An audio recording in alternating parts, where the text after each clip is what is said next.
The wind is screaming. Your fingers are numb, your spear hand shaking. Not from fear, but from the cold gnawing into your bones. Then it appears, a woolly mammoth. Taller than a truck, tusks sweeping through the air like ivory scythes. This is the prey you've been tracking for days. The only problem, it's not prey yet, and it's looking right at you. And out here, the mammoth isn't the only thing that could kill you. Could you survive the hunt your Ice Age ancestors faced without modern technology? Before you can imagine the hunt, you have to meet what you're hunting. The woolly mammoth dominated the Ice Age steppe like a moving fortress. Over 3 meters tall at the shoulder, weighing over 6 tons. Its hide was thicker than your hand and packed with fat to survive winters that could plunge to -20 degrees Celsius. These were not clumsy giants. They traveled in matriarch-led herds, and when danger approached, they closed ranks. Adults facing outward, tusks lowered, calves hidden deep inside. Breaking that circle meant stepping into a wall of ivory and muscle. Across the tundra grazed the woolly rhinoceros. Nearly as heavy as a mammoth, but built lower to the ground, it carried a horn over a meter long, sharp enough to pierce a predator's chest. Fossil evidence suggests they attacked first and sorted out the threat later, charging it up to 50 kilometers an hour through snow and ice. But not every danger was prey. The cave lion, larger than any lion alive today, stalked these plains in coordinated groups. Isotope studies of their bones reveal they hunted big game, bison, horses, perhaps even mammoths. And to them, humans were just another competitor, or a target. Even the grazers could turn lethal. The giant deer carried antlers spanning more than 3.5 meters, each sweep heavy enough to crush bone. And they weren't alone. The Ice Age wilderness also held the saber-toothed cat, with canines over 18 centimeters long.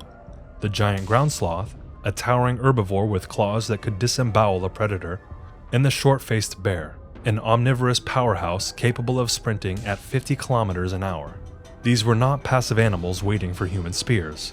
They were the battle-hardened survivors of an evolutionary arms race. And if you were one of their hunters, you were walking into a war they'd been winning for thousands of years. Against such giants, courage alone wasn't enough. Ice Age hunters needed tools that could turn the odds in their favor. The earliest of these were simple but deadly. Heavy wooden spears sharpened to a hardened point in the fire. Archaeological finds, like the Schöningen spears in Germany, dated to 300,000 to 400,000 years ago, show perfect balance for close-range thrusting. But close range meant being near enough for a mammoth to swing its tusks or a rhino to gore you. Tens of thousands of years later came the atlatl, a spear thrower carved from wood, bone, or antler. The simple lever could launch a dart at far greater speeds and distance than the human arm could alone. A skilled hunter could strike from 20 meters away, piercing hide and muscle before the animal could close the gap. In some regions, by 40 to 60,000 years ago, the bow and arrow appeared. Light, mobile, and fast to reload. But against mammoth hide, a single arrow wasn't enough. Hunters aimed for the eyes, the mouth, or the soft tissue behind the shoulder, where a deep wound could slowly bleed a giant to death.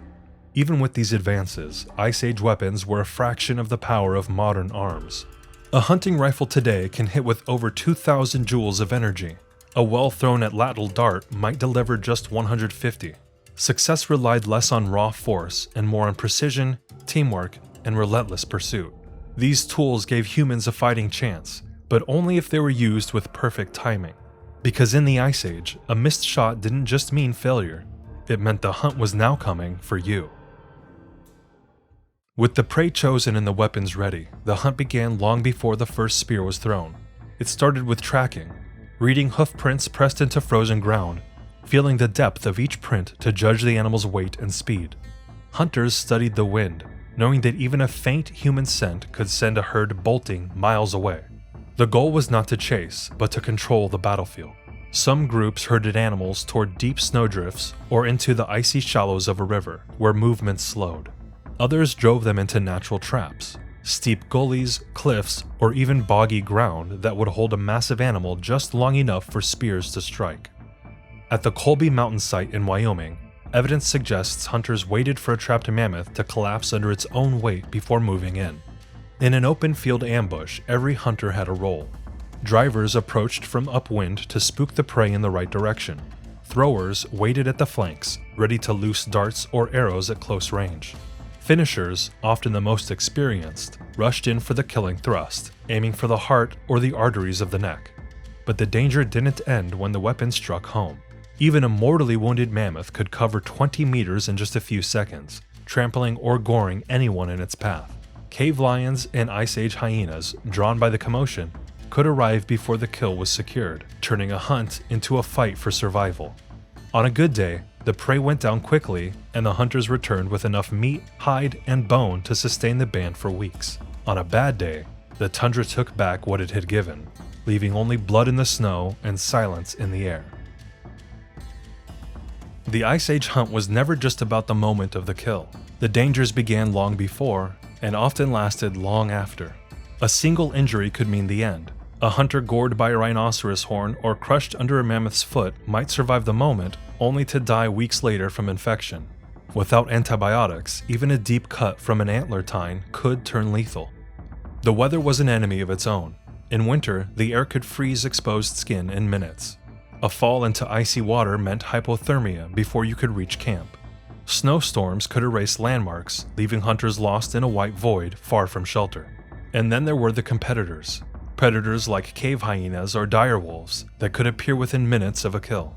They might circle just out of reach, testing your resolve. Sometimes they waited until nightfall to move in, other times they rushed the carcass in a wave of snapping jaws, forcing hunters to abandon hard-won meat. The cost of failure was measured in calories. In the Ice Age cold, an adult male might need 4,000 to 5,000 calories a day just to maintain body heat. A missed hunt didn't just mean hunger, it meant the slow wasting of muscle, the weakening of the entire group, and the loss of strength for the next hunt. And every death, whether from injury, cold, or predator attack, rippled through the band. One less spear in the hunt, one less set of hands to skin a hide, one less voice in the firelight. Survival was never individual, it was collective, and in this world, every member lost brought the entire group closer to the edge. It's tempting to imagine yourself out there, wrapped in furs, spear in hand, standing shoulder to shoulder with your Ice Age ancestors. But you probably wouldn't make it. They began training from childhood. Every throw of a spear, every track in the snow, every moment of endurance in the freezing wind built muscle, skill, and instinct. Most likely, you've spent your life in comfort. They spent theirs in constant preparation for moments you would face only once, and probably not survive. Their bodies were stronger, leaner, and conditioned to walk 10 to 15 kilometers a day over rough, frozen ground. Their minds carried an intimate map of the land, every migration route, every seasonal food source, every place where prey might stumble or a predator might lie in wait. They didn't just fight the cold, they lived in it. They didn't just know how to use their weapons, they were their weapons. Their skill as vital as the spear or the atlatl in their hands. And even with all of that, many of them didn't come back, because in the Ice Age, no matter how skilled you were, the hunt was never safe. Sometimes the mammoth won, sometimes the blizzard won, sometimes the ice itself claimed the victor and the defeated alike. For Ice Age humans, hunting wasn't sport, it was survival. Every hunt was a gamble, a contest of endurance, intelligence, and luck against some of the most dangerous animals that ever lived. The line between predator and prey was razor thin, and more often than not, nature decided who crossed it. The ones who returned carried more than meat and hides. They carried the stories of close calls, of courage and loss, of battles fought on frozen ground, and those stories became part of the knowledge passed on to the next hunt, the next generation. You and I may marvel at their courage from the warmth of the present, but in their world, there was no safe distance, no easy victory, only the endless struggle to live one more day under a sky of ice. Thank you for watching, subscribe for more, and as always, stay curious.